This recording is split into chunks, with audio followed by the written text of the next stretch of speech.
ഇന്ന് നമുക്കൊരു ദോശ ഉണ്ടാക്കിയാലോ? അരി വെള്ളത്തിലിടാതെയും മാവരയ്ക്കാതെയും ഉള്ള ഒരു ദോശ. ഇത് വളരെ എളുപ്പത്തിൽ 10 മിനിറ്റിനുള്ളിൽ നിങ്ങൾക്ക് തയ്യാറാക്കാൻ പറ്റും.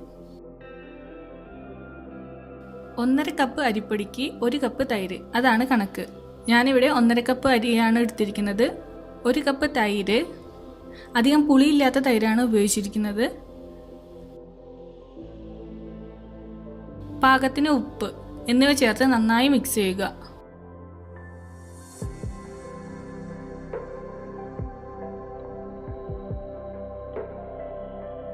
ഇനി ഇതിലേക്ക് വെള്ളം ഒഴിച്ചു കൊടുക്കാം. കുറച്ച് വെള്ളം ഒഴിച്ചു കൊടുത്ത് നമ്മുടെ ദോശമാവ് തയ്യാറാക്കി എടുക്കാം. വെള്ളത്തിൻ്റെ അളവ് നമ്മൾ ഉപയോഗിക്കുന്ന അരിപ്പൊടിക്ക് അനുസരിച്ച് വ്യത്യാസപ്പെടും.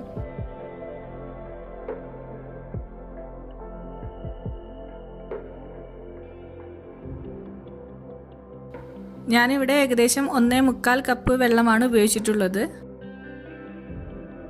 ഇപ്പോൾ നോക്കൂ, കറക്റ്റ് ദോശമാവിൻ്റെ കൺസിസ്റ്റൻസി എനിക്ക് ലഭിച്ചിട്ടുണ്ട്.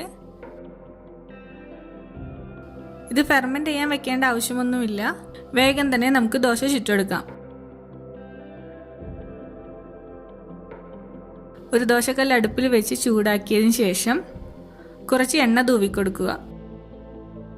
നല്ലെണ്ണയോ അല്ലെങ്കിൽ നെയ്യോ ഉപയോഗിക്കാം.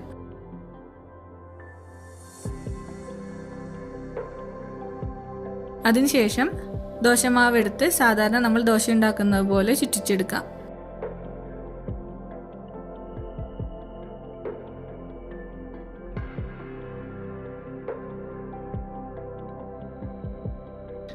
നല്ല ക്രിസ്പിയായ ദോശ കിട്ടാൻ അരികിൽ കുറച്ച് നെയ്യ് ഒഴിച്ചു കൊടുക്കാം.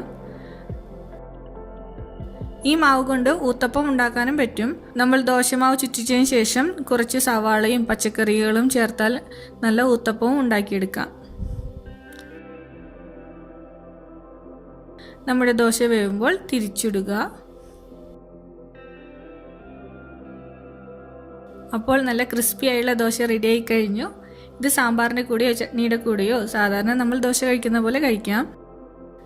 അപ്പോൾ വളരെ എളുപ്പത്തിൽ തയ്യാറാക്കാവുന്ന ദോശ നിങ്ങൾക്ക് എല്ലാവർക്കും ഇഷ്ടപ്പെട്ടെന്ന് വിചാരിക്കുന്നു.